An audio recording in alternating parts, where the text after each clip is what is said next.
মাছটা দেখেন কত সুন্দর সাদা আর একদম টাটকা শক্ত একদম মাছটা, আর খুব বড়ও না খুব ছোটও না। তো চলেন এবার আমরা মাছটা কাটাকাটি করি, তারপর রান্নাটা শুরু করি। প্রথম থেকে দেখতে থাকুন, চলেন।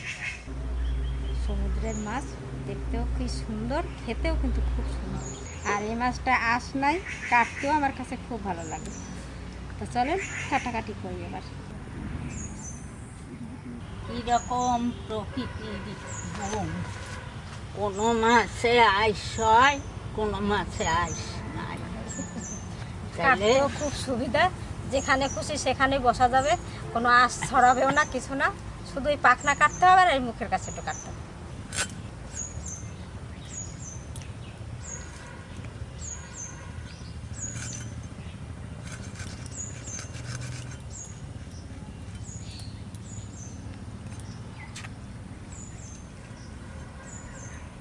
এই মুখটা কালো কালো আছে তো, এটা পরিষ্কার করে নিতে হবে। মাছটা মাঝখান দিয়ে কেটে নেব, এরকম কেটে নেব মাছ কাটা, সুন্দর আছে।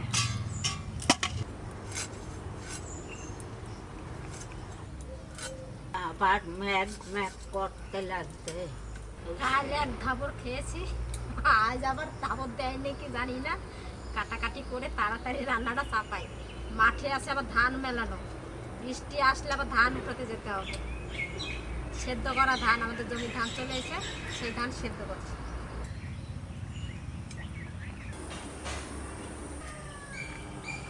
কি তাড়াতাড়ি মাছ কটা কাটা হয়ে গেল, একটুও কষ্ট হলো না। তো চলেন মাছটা এবার আমি পরিষ্কার করে ভালো করে ধুয়ে নিয়ে আসি।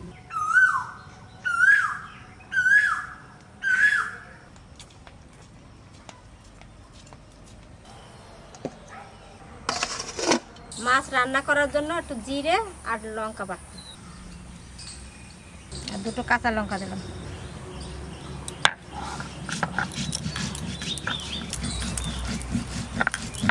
ঝড় বৃষ্টিতে দেখেন আমাকে কলা গাছটা সব কিভাবে ভাঙে গেছে। বাপ এমনি তো সিরগে বিরগে ভাঙে গেছে, তা একটু কলা পাতা নিয়ে যাই, একটু মাছ কলা পাতায় দিয়ে খাইতে পারবো আমি। দেখেন বন্ধুরা, কত বড় একটাই কলা হয়েছে, ভাঙ্গে চুগে পড়ে গেছে।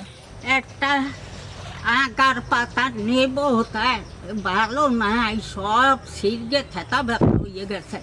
ওদিক যাইয়া দেখি ভালো তা পাইনি। কি নেব, সিরগে দিকে সব কি হয়ে গেছে, এই যে ভালো।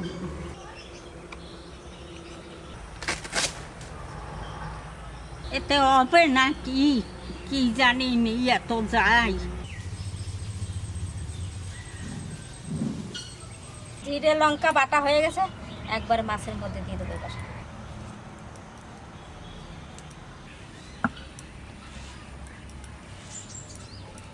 এই মাছটা রান্না করতে বেশি সময় লাগবে না, অল্প সময়ের মধ্যে রান্না হয়ে যাবে।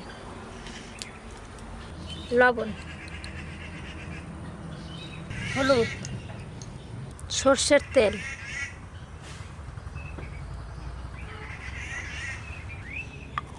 এবার ভালো করে মেখে নিচ্ছি।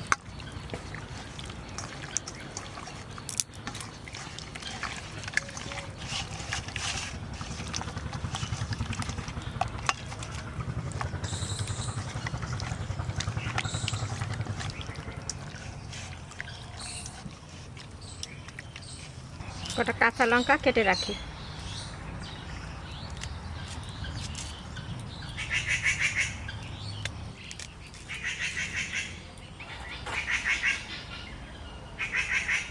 কড়াইতে করে আপনারা এরকম কলা পাতায় রান্না করে খেয়ে দেখবেন, ঠিক একই সেই কলা পাতার সেন্টটা আসবে, কিন্তু খেতে কিন্তু দারুণ লাগবে।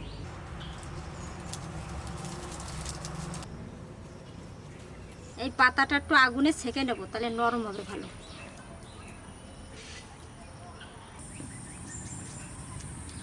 নরম হয়ে গেছে,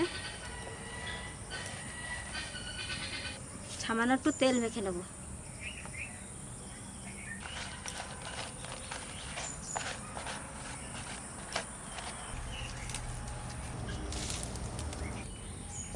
এবার মাছগুলো দিয়ে দেবো।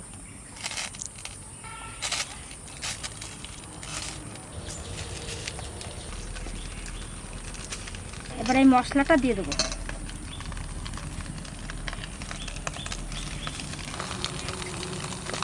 মশলার জল দিয়ে দিচ্ছি।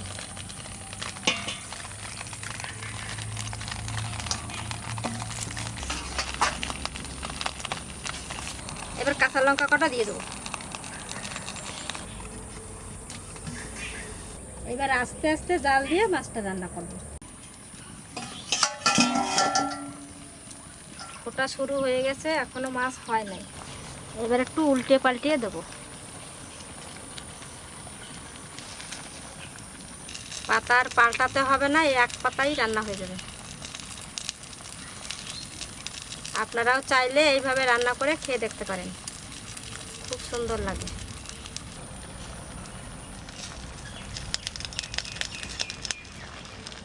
উল্টে দিচ্ছি, এবার ঢাকা দিয়ে দেবো আবার।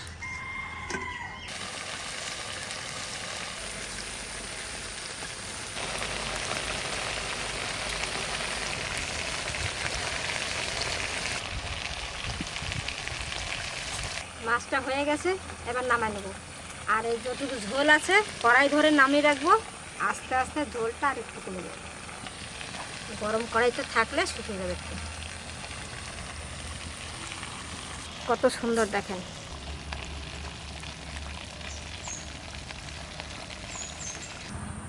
এটা পমফ্রেট মাছের কি করেছো? কলা পাতায় ঝোল। কলা পাতায় ঝোল? দেখতে তো খুব সুন্দর লাগছে। কালারটা কি হয়েছে গো ঝোলের? গ্রেভিটা খুব দারুণ লাগছে, দেখো দারুণ দারুণ। এর 1 চামচ দিয়েই খাওয়া হয়ে যায় হ্যাঁ, ভাত। বেশি কিছু লাগবে না আর। দারুণ সেন্ট বেরিয়েছে, দারুণ। কি গন্ধ বেরিয়েছে গো! কলা পাতার গন্ধটাই খুব সুন্দর।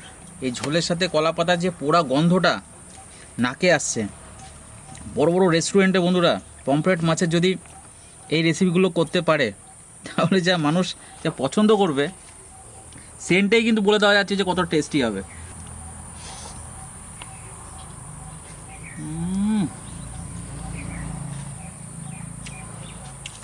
কেমন হয়েছে? ঝালও আছে, আর টেস্টও সেরকম। রাজা বলছে, মাসি কি রান্না করেছো আজকে? অনেকদিন পর পমফ্রেটের একটা দারুণ রেসিপি খাচ্ছি। মশলাও কম, ওহো, রান্নাটাও সুন্দর। মাছটাও সাংঘাতিক লাগছে খেতে গো। আর এই মাছে তো পেঁয়াজ রসুন কিছু কিছু দেওয়া যায় না, ওই জন্য এইভাবে রান্না করে অনেকে খেতেও পারবে। পমফ্রেটের বলতে পারেন 1 নম্বর রান্না। এর উপর আর কোনো রান্নাই হবে না পমফ্রেটের আমার কাছে। এত ভালো লাগছে খেতে, দারুণ রান্না গো। কোনো রান্নায় হার মানাতে পারবে না একে।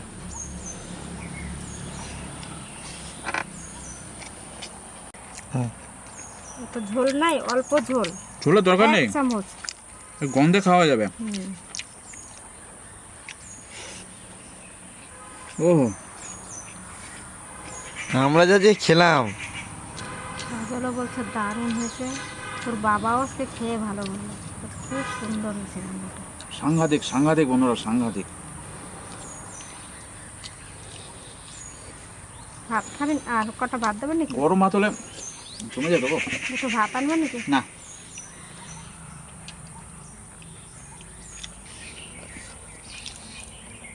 যেমন মাছ আর তেমন এই টেস্ট।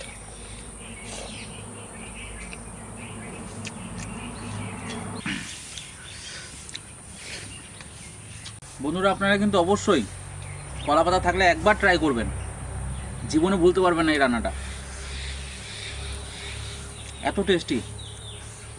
অনেকে তো উল্টাতে পারে না, হুম আর এটা উল্টানো লাগবে না। হুম একটা পাতায় পেতে দিয়ে আর একটা পাতা দিয়ে মাছ কাটা দিয়ে দেবেন, কি সুন্দর হালকা করে জাল দিয়ে দেবেন, ব্যাস মাছ হয়ে গেল। আর এটা বেশি জালও লাগে না।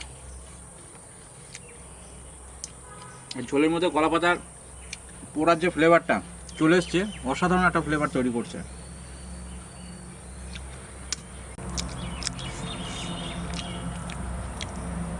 মাছটার মধ্যে গলা পাতা যেখানে পোড়া হয়েছে, জায়গাটা লাগছে কত সুন্দর খেতে।